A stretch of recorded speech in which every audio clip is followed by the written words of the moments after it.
C'était un match qui sentait la poudre. Toulouse se devait de l'emporter pour recoller au peloton de tête. Mission accomplie grâce à une performance collective de très haut niveau et à une première mi-temps à conserver en DVD. Dès la 5e minute, les joueurs d'Alain Casanova démontrent leur volonté de faire plier le PSG. Sur un coup franc de Didot, c'est Bergogneau qui d'un tir enroulé du droit ouvre le score. Le deuxième but est l'œuvre d'André-Pierre Gignac, son 18e cette saison. Sur un centre parfait de Mbengue, le meilleur buteur du championnat fait preuve de sang-froid, du droit comme toujours.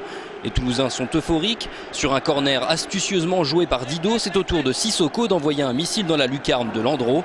3-0, le public est en délire. Le TFC déroule sa partition. On a gagné pratiquement tous les duels et ensuite, je pense qu'on a eu une maîtrise collective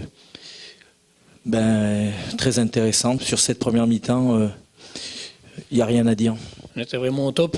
On avait envie de refaire un peu le même match qu'on a fait contre Bordeaux. Au niveau technique, on était bien, on a bien maîtrisé nos attaques. Et sur les coups de pied arrêtés aussi, on a fait la différence. Donc je pense que la première mi-temps était parfaite. La deuxième période permet aux Violets de gérer leur avance. Ils repoussent d'abord les assauts désordonnés des Parisiens avant de s'incliner sur une frappe à bout portant du jeune Mabiala.